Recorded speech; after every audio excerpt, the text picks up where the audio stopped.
So ngayon po, ang pag-aaralan natin is about the heritage of the heart. Ano ba yung mga pamana ng ating mga puso? Ngayon po ay Mother's Day at nagtitipon-tipon tayo para bigyan ng respeto, pasasalamat ang ating mga nanay. Pwede po bang pakitaas ang kamay ng ating mga nanay sa lugar na ito? Praise the Lord. Palakpakan nga po natin ang ating mga mami at daddy sa lugar pong ito. So, usually kapag Mother's Day, tumatanggap tayo ng mga gifts, no po? Gifts sa ating asawa. May natanggap na ba kayo? Wala pa daw. So, tumatanggap tayo ng mga gift, no po? Mga cards, mga flowers. Kaya, ito po yung panahon na kung saan tayong mga mami ay naaalala nila, no? Na, naalala naman tayo, pero na nagiging time talaga to remember. Yung ibang mga anak natin ay hindi naman ganun ka-sweet, pero this is the time na hindi nakakahiyang maging sweet sa ating mga mami dahil alam natin that this is a celebration. Ang ina po, doon sa Pure Gold ay nagulat ako dahil syempre, binati po ako bilang mami. At pagdating ko po dito, ay nagulat naman ako dahil ang aking anak na isa ay nag-abot ng bulaklak. 3 po yung bulaklak niya, iba-iba kulay. Sabi ko, bakit gold? Tapos sabi niya, mas maganda yan mami kasi may nakalagay na pera. Ganun ba? Mas gusto ko to. So, this is the time kung saan po ay nagpapasalamat tayo sa ating mga magulang. Subalit, nais ko po na maintindihan natin na ang buhay po'y tinatawag na irreversible finality. No po? Na ang buhay natin kapag nangyari na ito, wala na tayong magawa. May mga pangyayari sa ating mga buhay na hindi na natin kayang pigilan pa kahit anong gawin natin. Meron pong isang kwento na isang anak na Mother's Day, so ginusto niya na mag-deliver ng Mother's Day card sa kanyang nanay. So ang ginawa niya, sinend na po niya yung Mother's Day card na ito para sa nanay niya. 2 kasing card yun. Yung isa naman, nire-reserva niya for next year. Kaya lang po, ang nakalulungkot na pangyayari, bago makarating yung Mother's Day card niya dun sa mami niya, ay namatay pong bigla yung nanay niya. Kaya yung kanyang card ay hindi na makakarating. Yung message niya doon sa card ay hindi na po mababasa ng kanyang nanay. At siya po ay nagkaroon ng kalungkutan. So na-realize niya na dapat pala, kung ano yung dapat na gawin ngayon pa lang, ay gawin na sapagkat hindi po niya alam na, imagine, agad-agad namatay yung nanay niya, wala namang kung ano-ano. So, yung undelivered card na yon ay nagbigay sa kanya ng reflection na kung ano pala yung kaya niyang gawin dapat para sa kanyang mami, para sa kanyang daddy, para sa kanyang pamilya ay dapat magawa na. Because we do not know what will happen tomorrow. Di natin alam, baka may balak tayong gawin sa ating mga magulang, biglang nagkasakit. Biglang hindi na nakalakad. Hindi po ba? O kaya biglang na-aksidente. So how can we do that? So kahit ano po, yan ang tinatawag na finality. Final na yan. May sakit na. Hindi na kayang umakyat ng eroplano. Hindi na kayang maglakbay. Hindi na kayang magpakasaya-saya. Nakahiga na. Final na. Na-aksidente. So naiba na kagad yung takbo ng buhay. Final na. So kapag ganyan po yung nangyari sa ating buhay, yung tinatawag na yan ng finality, ang ginagawa na lang natin, we always say, if only. Ito na po yung tinatawag na if only game. No? Lagi natin sinasabi, if only I tried harder. Yung pagsisisi. Na kung sana nagsikap ako, no? Siguro magiging maayos ako. Ito na kasi yung nangyari . If only I act better. Kung sana ganito yung ginawa ko, siguro may chance pa. Kung sana nanalangin ako ng matindi, siguro baka nakalagpas siya. Baka nagtagumpay siya. If only game, play game. So ito yung kadalasan na ginagawa natin dahil nasa bandang huli nga, yung pagsisisi. Pero kapag ganito na po yung nangyari, kahit ganong prayer ang gawin natin, it will not change the situation. Kung wala na yung taong minamahal natin, kahit anong luha ang ibuhos natin, kahit anong panalangin ang gawin natin, it's too late. So, hindi na natin kayang palitan yung sitwasyon na yon. Hindi na natin kayang ibalik na muli ang buhay ng mga mahal sa buhay natin na nawala kahit ano pa ang panalangin na gawin ng bawat isa sa atin. So, what are we going to do now? Hindi pa huli ang lahat, mga magulang at kapatid. We have our mother. Nandito ang ating mga nanay. Nandito tatay ang inyong mga ina ng inyong mga anak. So, we must be grateful. Dapat maging grateful tayo para sa kanila at kung ano yung kaya nating gawin para sa kanila ay gawin na po natin. Dahil hindi natin alam, baka mamaya ay huli na ang lahat. Baka mamaya ito na pala yung last time na makakasama mo sila. pinagpalipas pa natin kung ano yung mga bagay na dapat po nating gawin.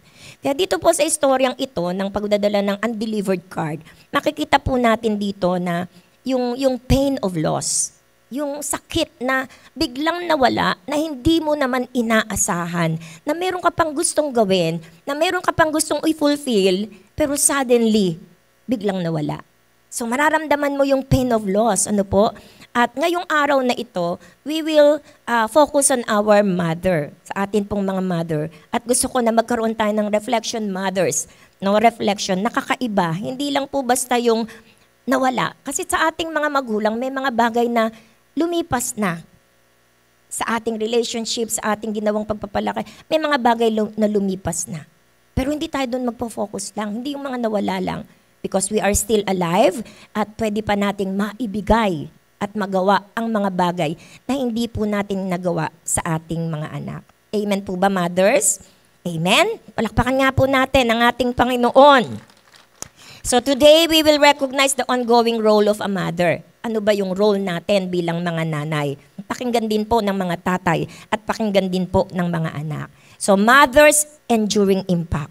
Merong impact ang mga nanay. Ano po? Mother's legacy of faith and love that transcends the boundary of time and touches not only your children, but also generations beyond.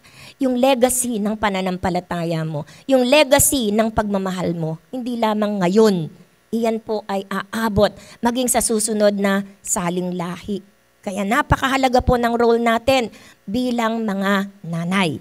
So ano po yung unang role natin? Nandyan po yung mantle of continuity. Dapat nandito sa atin, isinusurrender natin, ipinapasa natin yung mantle of continuity. The influence of a mother extends far beyond the years she spends raising her children at home. So hindi lang po tayo natatapos na pinalaki natin ang ating mga anak. It reaches far beyond. Higit pa po doon. This influence, which is a mantle of continuity, is a persistent presence in the lives of their children and the generations that flow. Kapag ka po, yung ating itinanim sa ating mga anak, hindi po yan matatapos, maipagpapatuloy pa po yan sa buhay ng mga susunod sa kanila, the next generation. Kaya napakahalaga ng mantle of continuity. Pakisabi nga po natin, mantle of continuity. So mothers, we need to do this. Kailangan po magkaroon tayo ng desisyon that we will practice this mantle of continuity. Ano ang sabi ng Proverbs 22 verse 6? Ituro sa bata ang daang dapat niyang lakaran at hanggang sa paglaki din niya ito malilimutan. Napaka-powerful po nito. Nasaan ang pagtuturo? Nandoon sa panahon na bata sila. Habang bata pa sila, turuan na sila para yung mantle of continuity ay magpatuloy. Kasi kapag naturuan na natin ang ating mga anak, hanggang sa kanilang paglaki, dadalhin po nila ito. At ito yung kanilang lalakaran. So ito pong verse na ito ay hindi lamang po ito tinatawag tayo para gawin po natin ito sa ating mga anak. Ipinakikita rin po ng verse na ito yung enduring impact of the values and the teachings na itinuturo natin sa kanila na hindi lang ngayon nila mapapakinabangan ang values na yan na ini-instill natin sa kanila. Hindi lang nila ngayon mapapakinabangan ang pagtuturo na ibinibigay natin sa kanila, kundi ito po'y dadalhin nila habang sila ay nabubuhay. Kaya napakahalaga ng mantle of continuity. Ang sabi ng Deuteronomy 6 verses 6 to 7, ang mga utos niya itanim ninyo sa inyong puso. Ituro ninyo ito sa inyong mga anak. Pag-aralan ninyo ito sa inyong tahanan, sa inyong paglalakbay, sa inyong pagtulog sa gabi, at sa inyong pagbangon sa umaga. So how can we do this mantle of continuity? By teaching them. Anong ituturo sa kanila? Ang salita ng Diyos. Ako po, I'm encouraging each and every one of us. Marami tayong ginawa para sa ating mga anak, and I believe all the mothers did their best. Ginawa natin yung pinaka-best na alam natin na makabubuti sa ating mga anak. Pero still, there is something wrong. No? Still, nandyan pa rin. May mga problema pa rin. Why? Maaari pong may kulang. May kulang. So ang isang bagay po na pwede nating panimulan, mga mami, ay magturo tayo ng salita ng Diyos sa kanila. Pastora Kay, hindi ako marunong magturo ng Bible. Very simple lang po. Pastora Kay, malalayo ang mga anak ko, wala kaming time. Thank you for technology.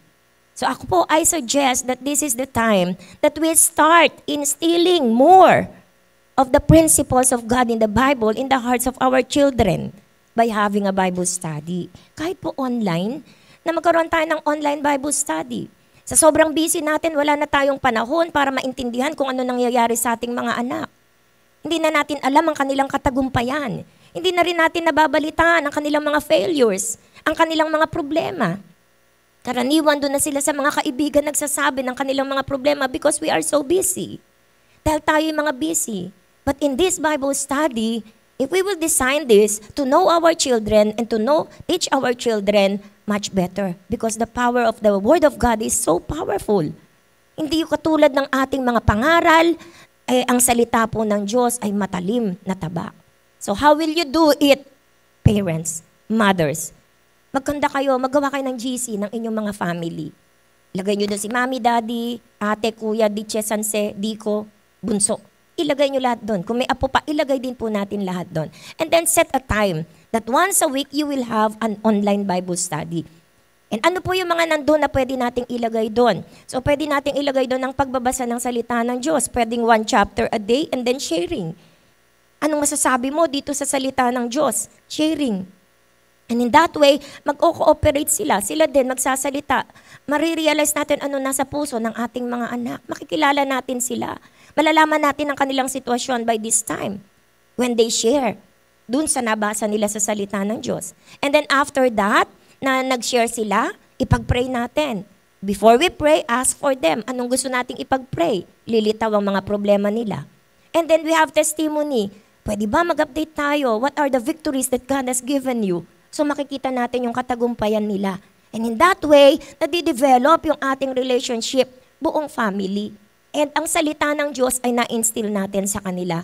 Gaano man kalalayo, nasa iba't ibang mga bansa, still we can have that time to be together. Let's spend time. Let's spend time with our family.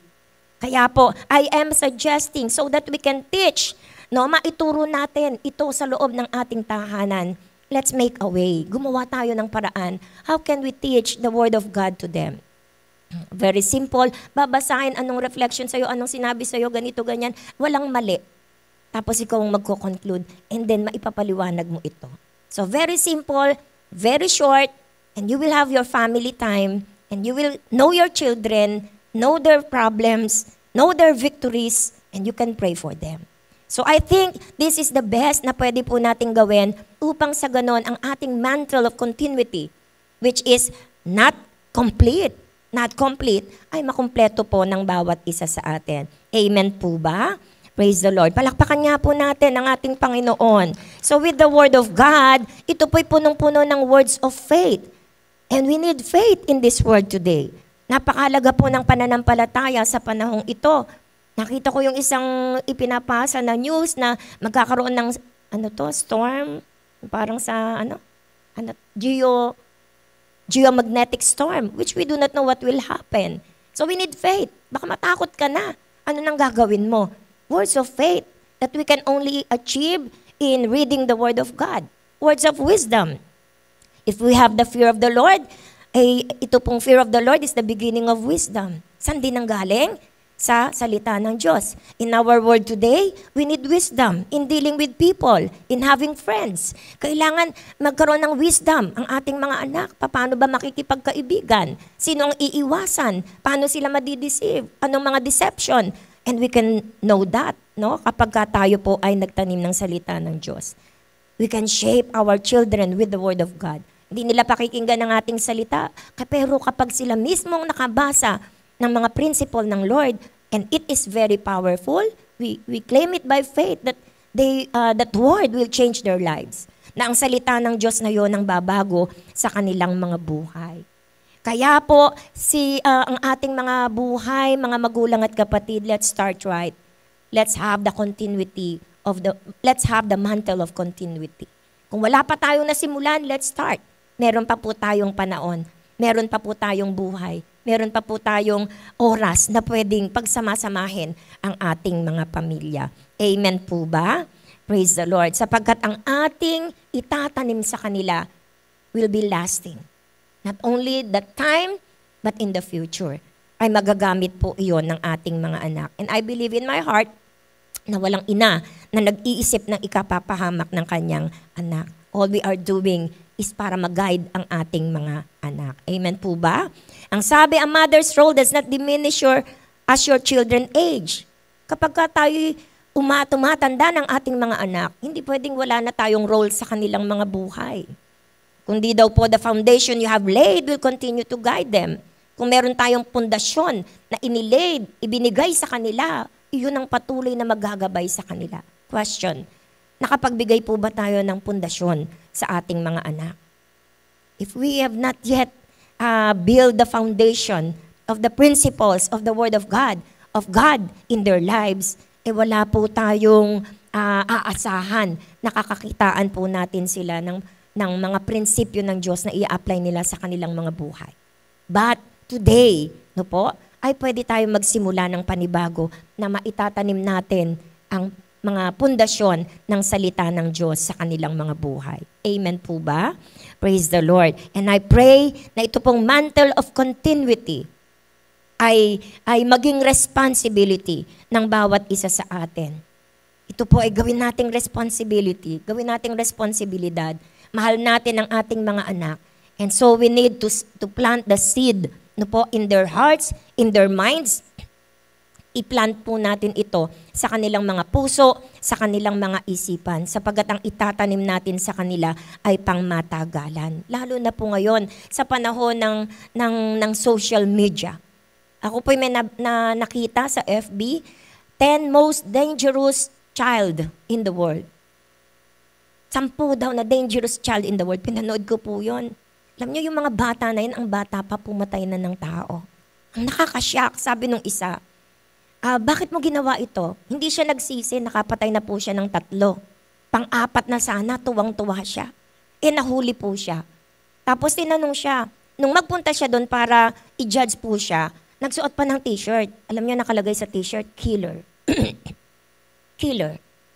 Tapos walang naging bahid, walang makita, kaya siya pinarusahan ng 40 years, 3 terms ng life ang ipinarusa sa kanya. Kasi walang nakitang bahid na pagsisisi sa kanyang mukha. At sabi niya ngayon, bakit mo to ginawa? Alam niyo, nakakasyak. Ang sabi ng bata, because my dream, it is to become a famous serial killer. Grabe! Nakakatakot and it is very alarming. How can it be? Bakit nangyari ito sa kabataang ito? Alam niyo, sabi, sa isip ko, walang ibang paraan at walang ibang source, kundi ang social media. Which we people, we parents, ay talagang inilaan na natin at hinayaan na lang natin ang ating mga anak dito because we are so busy. Wala tayong panahon kaya binigyan natin ng mga gadget, ng mga ganito. We don't know kung ano yung napapanood nila. Do you think ang isang bata mangangarap na maging serial killer na hindi na-impluwensyahan ng social media? This is very shocking. And how many sa mga kabataan ang ganito na pala ang nasisimulan? And without us knowing it, baka anak na natin yun. Kaya po mga magulang at kapatid, napakahalaga na itinatanim na natin sa kanila ang seed. Nagpa-plant na tayo ng seed sa kanila ng salita ng Diyos. Sa kanilang puso, sa kanilang isip, na magiging pangmatagalan. At ito pong itatanim natin ang magiging dahilan para maging matibay sila at hindi sila kaagad-agad maiimpluwensyahan ng mga futures na nakikita na natin sa ating kapaligiran. It's not too late, mothers. Hindi pa po late. Mga father na nandirito, join hands with your wife. Join hands with your wife. It's time to save our children. Itong panahon para iligtas natin ang ating mga anak. Let us put the Word of God in their hearts and in their minds. Let us have an online Bible study. No, bakit ko sinabing online? Hirap kasi ng physical eh. Lalo na kung malalaki na anak mo, hindi mo na malaman kung anong oras kayo magtatagpo-tagpo. Pupunta pa lang ang traffic na, ayaw na. Ang layo ang traffic O di sige, mag-online na lang tayo. So I believe in my heart, this is the call of God for us today. Na yung ating mantle of continuity ay iayos natin. Iayos natin para maipagpatuloy ito sa kanilang buhay at sa kanilang mga susunod na anak. Sabi po, mothers, the work you do is still vital, sacred, and enduring. Napakalaki ng impluwensya ng magulang, lalo ng ina sa kanilang mga anak. Kaya ito po isang sagrado, ito po nangangailangan, napakahalaga. At ito po ay dapat na mag-last forever. Pagtiisan natin, pagtiyagaan natin. Ito pong role na to sa atin. So, mantle of continuity. Number 2 is the mission of mentorship. Ang mentorship ay napakahalaga din po sa ating mga anak. Ano po? Sabing ganon, this is the fundamental aspect of living out our faith. Ng ating pananampalataya, hindi lang nasa loob ng puso natin. Ang ating pananampalataya ay ilalabas natin sa pamamagitan ng ikabubuhay natin ito. Because the younger generation is looking at us as a model. Minomodel tayo ng ating mga anak. Minomodelo tayo ng ating mga anak, no, ng mga kabataan. Minomodelo po tayo. Kaya po, yung mentoring natin is very important. No po? At ito ay sinasabi sa banal na kasulatan. We need to share the wisdom that will strengthen them. Iba po kasi yung knowledge, iba naman po yung wisdom. Knowledge, learning lang yan dito. Wisdom, how you will apply the knowledge that you have learned. So, ito pong mission of mentoring is very important sa atin bilang mga nanay and even the fathers. Titus chapter 2 verses 3 to 5. Ang sabi po, sabihin mo sa mga nakatatandang babae na sila'y mamuhay ng may kabanalan. Huwag manirang puri at huwag malulong sa alak, kundi magturo ng mabuti upang maakay nila ang mga kabataang babae na mahalin ang kanilang mga asawa at mga anak. Ang mga kabataang ito'y kailangan ding turuan na maging makatwiran, malinis ang isipan, masipag sa gawaing bahay, mabait at masunurin sa kanilang asawa upang walang masabi ang sinuman laban sa salita ng Diyos nang dahil sa kanila. This is modeling. Ito po ay modeling. Pinakikita natin kung ano yung tama at dapat gawin ng isang anak. At kung ito'y babae, turuan natin ang ating mga anak. Ano pong seed? Ano po ang iminodel natin sa ating mga anak? Anong ipinakita natin sa ating mga anak? Pinakita ba natin yung kabanalan? Pinakita ba natin yung kabanalan? O yung paninirang puri? Ano po yung iminomodel natin sa ating mga anak? Kaya ito, alam niyo po, I suggest itong Titus chapter 3 verse 2 verse 3 and 5. Isulat niyo po yan, isa-isahin niyo po yan. Lord, sa harapan ng Panginoon, Panginoon, naibigay ko ba ang isang modelo ng kabanalan sa aking anak? O naipakita ko na ako'y mapanirang puri? O naipapakita ko na ako'y lulong sa alak? Isa-isahin po natin ito. Naituro ko ba ang pagiging mabuti? Naituro ko ba sa kanila ang pagmamahal sa asawa? Wala pang asawa anak ko. Oo, pero binibuild mo siya. Ang nakikita niyang pagtrato mo sa asawa mo, ay itinatanim mo sa kanya that in the future, ganyan din niya tatratuhin ang kanyang asawa. Pagmamahal sa anak.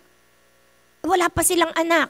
Pero the way you love your children, ito po itinatransfer mo sa kanya. Minementor mo siya. Ganito mo mamahalin ang iyong anak. So, napakarami nating pagkukulang. Pero purihin ng Diyos, we have much time para bumawi. Amen po ba? Kakalabitin mo ngayon kasabi mo at sabihin mong babawi tayo. For the sake of our family. Babawi tayo. Amen po ba? So ang mga babae dapat tinuturuan na maging makatwiran, malinis ang isip ng mga gawaing bahay. Naituro ba natin ito sa ating mga anak na babae? Maging mabait, maging masunurin sa kanilang asawa. How can we teach our children sumunod sa asawa kung di tayo sumusunod sa asawa? Amen po ba? Etc. Etc. So ito po yung nais ng Panginoon na i-mentor natin ang ating mga nakababatang mga anak, ang ating mga anak. 1 Peter chapter 5 verse 5, at kayo namang mga kabataan, pasakop kayo sa matatandang pinuno ng iglesia. At kayong lahat ay magpakumbaba sapagkat sinasalungat ng Diyos ang mapagmataas, ngunit pinagpapala niya ang mababang loob. We should teach our children how to be humble, how to respect the pastors. Kaya mga magulang, huwag kayong magkukwentuhan sa pagkainan na naririnig ng inyong mga anak na bata, ng inyong mga anak, ang mga pintas natin sa ating mga pastor. Because time will come, kakailangan ninyo ang pastor para tulungan kayo sa problema ng inyong anak. How can it be if you destroy the reputation of your pastor in your children? Mawawala ang paggalang nila sa pastor. Kaya kung hindi ka na nila sinusunod, paano nila susundin ang pastor na sinira natin sa harapan ng ating mga anak? How many mother na po, parents, ang lumapit sa akin? Iyak ng iyak. Di na nila malaman kung anong kanilang gagawin because of their children. Paano kung sira? So, kinausap ko yung mga anak because they respect me, they obey. Hindi sumusunod sa magulang, pero dahil nire-respeto ako, sumunod sila. Time will come, you will need the help of your pastor. Kaya wag natin pong pabayaang hindi sila matuto na sumunod, gumalang sa mga pinuno ng iglesia. Amen po ba? Palakpakan nga po natin ang ating Panginoon. Ituro natin ang about humility and teachability. Dapat turo natin sa mga anak, dapat mapagpakumbaba tayo. Dapat natuturuan tayo. Hindi mapagmataas na parang ang galing-galing mo na, alam mo na yung lahat ng bagay. So napakahalaga po ng ating instruction na ibinibigay sa ating mga anak. At alam niyo po ba, this is the cry of their hearts. Meron pong isang glamour magazine na nagkaroon po sila ng interview, video interview. At tinanong po nila yung mga kabataang babae kung ano po ba ang gusto nyong ipayo sa inyo. Anong hinahanap nyong payo sa inyo ng mga nakatatandang tao. Kayong mga kabataang babae, anong gusto nyong ipayo sa inyo ng nakatatandang tao. At natuklasan nila na ang mga question ay nag-range from personal development. Ibig sabihin, who do you become who you are today? Who do you become who you are today? And to managing life's complexities. Ibig sabihin, how do you manage having kids, being married, and having a career? Dito umikot ang lahat ng kanilang video interview. At kung titingnan po natin ito, sa mga questions na inirise po nila, isa lang ang makikita natin. This is the desire of their heart. This is the deep desire ng mga kabataang babae. Direction, wisdom. Ito ang kailangan po nila. Wisdom, direction na magmumula sa mga older women and older men. At kung dadamahin pa natin, these are the cries of mentorship. Ito yung hinahanap nila, may mag-mentor sa akin, may magturo sa akin. Hindi maiiwasan ng mga life pressures. Anong gagawin ko pagka ganito na yung sitwasyon? They need mentoring. Kailangan po nila ng mentoring na nagmumula sa atin. Paano natin isi-shape ang buhay nila, ang future nila? Saan ako pupunta? Paano ko ibabalanse ang buhay ko sa iba't ibang role ko dito sa mundong ito? Anong mga insight na kailangan ko in achieving and fulfilling a happy life? Anong kailangan ko para lumigaya ako sa mundong ito? They need mentors. Kailangan nila ng mentors and you are the one, mommy. Ikaw ang dapat nagme-mentor sa mga young generations na ito, especially to your children. Amen po ba? So, ang mga bata dapat maturuan po natin na hindi sila dapat mag-worry. So, ituro natin sa kanilang Matthew 6:34, therefore, do not worry about tomorrow, for tomorrow will worry about ourselves. Each day have enough trouble of its own. Ituro natin ito because in effect, ay ipinoprovide natin sa kanila ang practical wisdom at ang spiritual ground na hindi sila dapat magkaroon ng anxiety sa anumang bagay na darating sa kanilang mga buhay. Na ang dapat lang sa salita ng Diyos, magtiwala ka sa Diyos. Huwag kang mag-alala, magtiwala ka sa Diyos. So doon sa kanilang kabataan, itinatatak mo na yun, salita ng Diyos, para pag dumating ang mga mabibigat na problema, hindi sila magkakaroon ng sobrang anxiety and they will learn to trust God. Ito yung nagagawa ng salita ng Diyos na dapat nating itinuturo sa atin. Ang mentoring po, ito yung hindi lamang knowledge ang ini-impart mo, kundi ini-impart din natin yung ating mga karanasan. Yung mga karanasan. At ang karanasan ay napakahalaga po sa mentoring. Hindi puro ito lang, yung karanasan. Kaya nga yung mga karanasang ipinaranas sa inyo ng buhay na ito, ay napakarami pong lessons doon na pwede nating i-mentor, ipasa, ituro sa ating mga anak. As older women engage in this sacred duty, they not only obey God's command, but also instill lasting values that will guide young women through the complexities of modern life. So napakahalaga ng values na ibinibigay po natin sa kanila. So not only knowledge, but also kinakailangan po yung ating mga experience. And last, measure of impact. Yung measure of impact po natin. The lasting impact of a parent's love and values they instill are immeasurable. Kapag ano ang impact na ibinigay mo, yung pagmamahal, itinuro mo ang tamang value sa kanila, hindi kayang sukatin ito. No po? Hindi kayang sukatin ito dahil pag dumating na po sila sa mga life challenges ng buhay na ito, yung love na yan, aapaw yan. Mararanasan niya. Yung mga values na yan, magagamit po niya yan dun sa mga life challenges ng ating mga buhay. Ang sabi ng 1 Corinthians chapter 13 verses 7 to 8, ano po? Ang pag-ibig ay matiisin.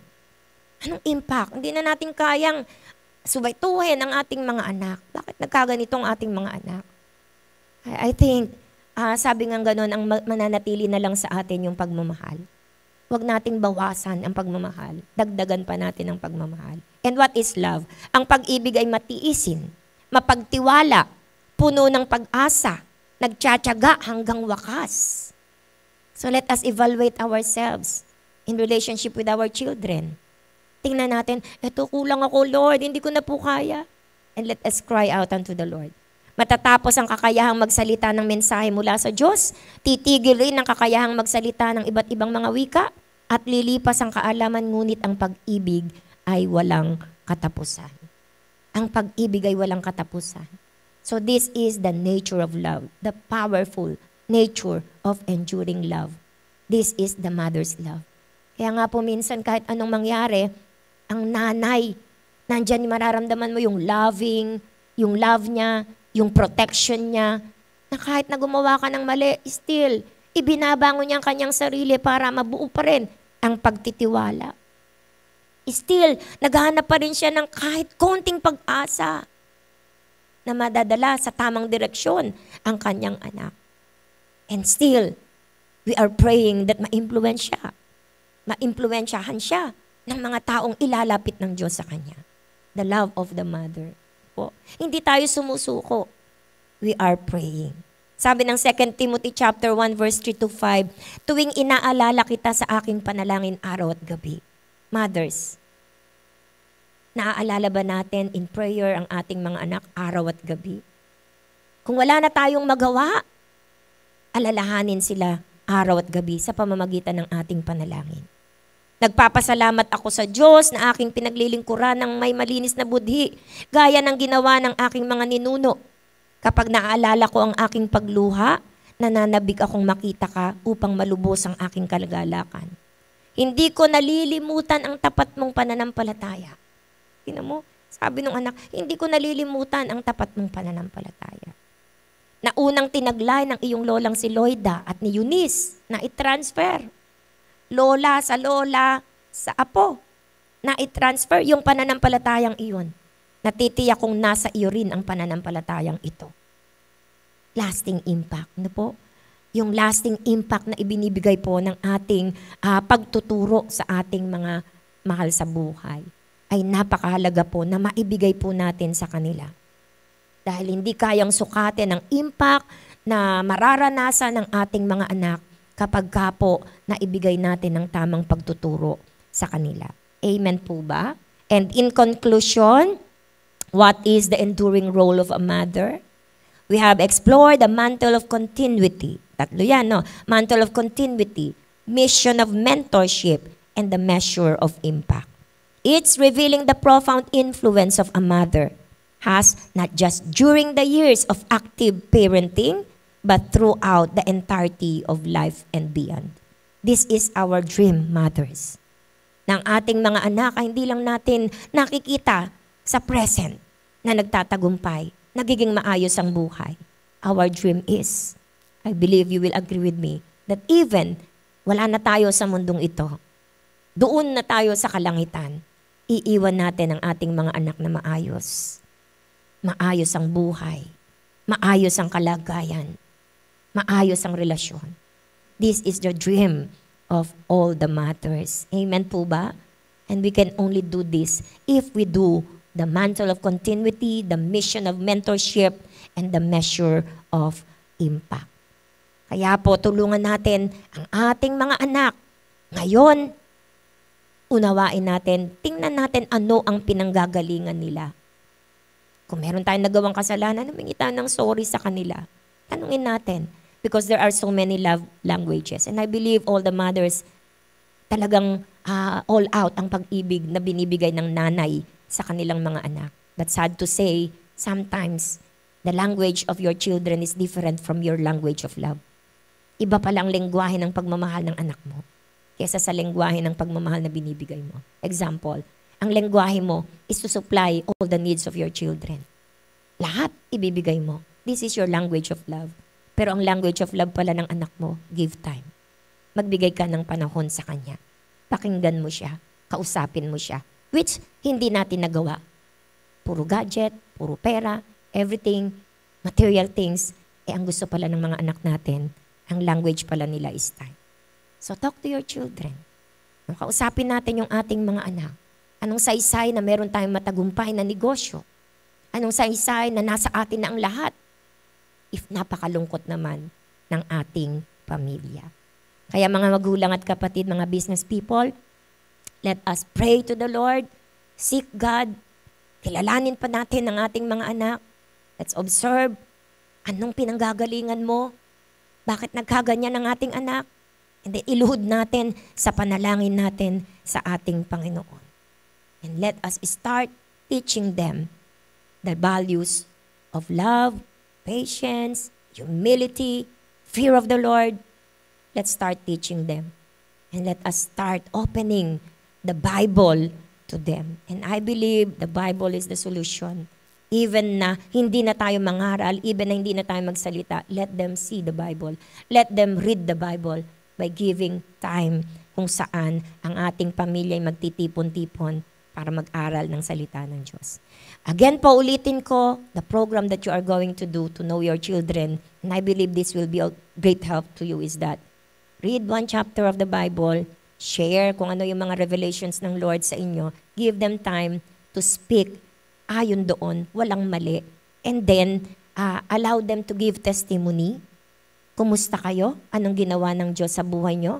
There, makikita nyo kung ano na updates ng buhay nila. You will share the joys na meron sila. And then, pray. But before you pray, ask their prayer request. Kapag hiningin nyo yung prayer request nila, ibibigay nila yung prayer request, makikita mo at masasalamin mo, eto pala ang problema ng anak ko. And then you will pray, and then malalaman mo kung paano mo siya i-approach. If weekly, magagawa natin ito. If we have time for everything, why not give time for your family? Amen po ba? Praise the Lord. Iset nyo po yan. Hindi tayo pwedeng laging busy. We should have to calendar, to make time, not find time. Make time with our children, with our family. Because there is a certain finality. Na kapag dumating na yung panahon na huli na ang lahat, hindi na natin makakayang baguhin pa o ihabol pa ang gusto pa nating gawin sa ating mga anak, sa ating mga magulang, sa ating mga parents. Kaya po, we thank God because we have still time. We have still time na magpuno ng mga kakulangan. We have still time to forgive and forget. We have still time to repent, magsisi, at magbalik loob. We have still time. Kaya pwede po ba sa oras na ito, tayo po ay tumayo at tayo po ay dumalangin sa Panginoon. I will pray a general prayer and then I will pray a special prayer for all the mothers na iimbitahin ko po dito po sa ating kalagitnaan. Hallelujah, Jesus. Thank you, Father. Thank you, Lord.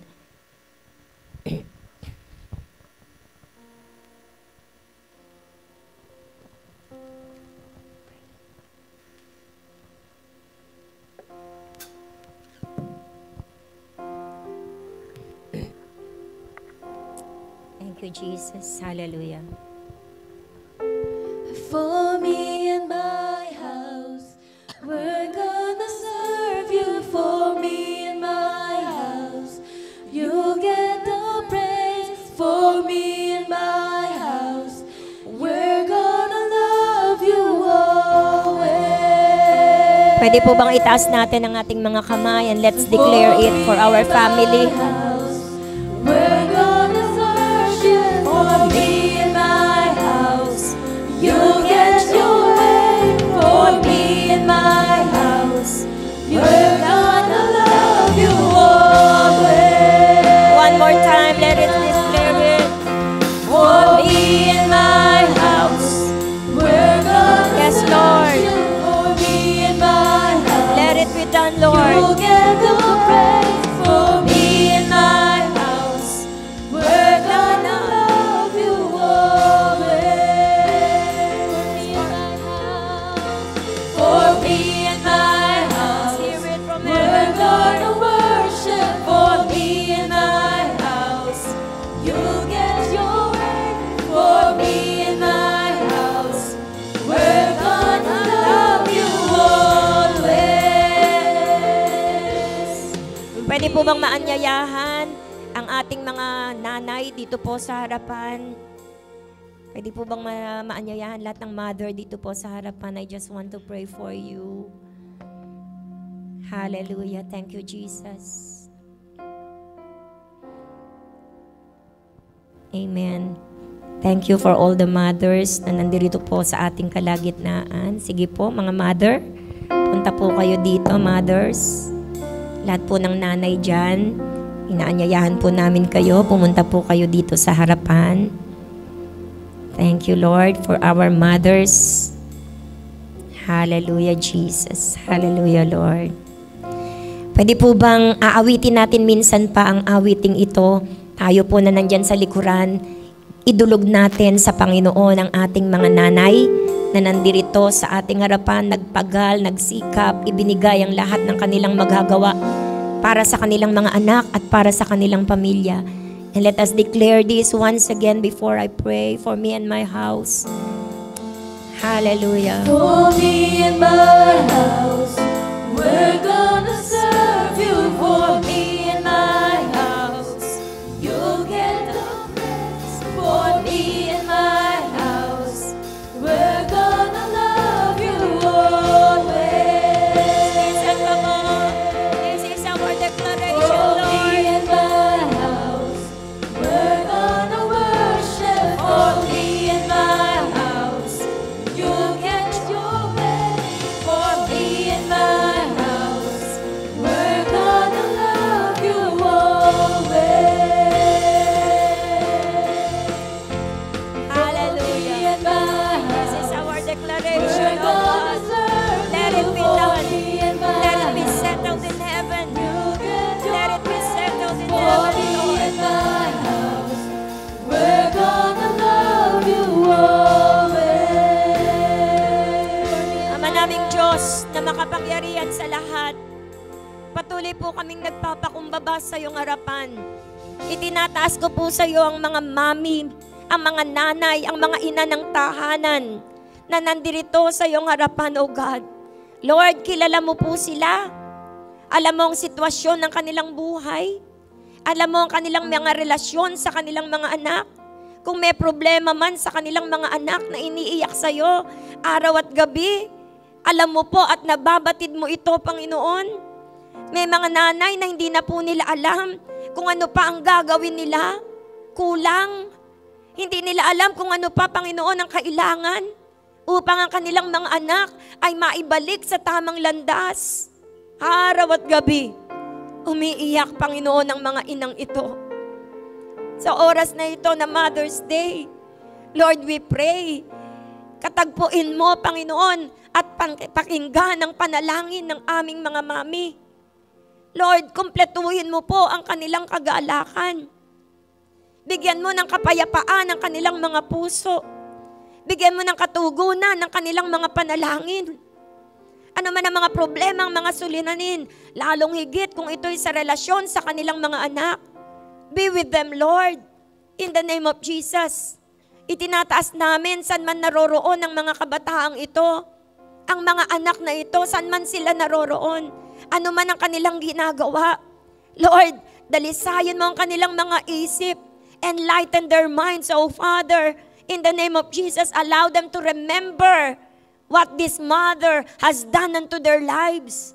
Ipaalala mo, Panginoon, sa isang kisap mata, ang mga ginawa ng kanilang mga nanay ngayon ay Mother's Day. Ngayong Mother's Day, maiisip nila ang kanilang mga nanay.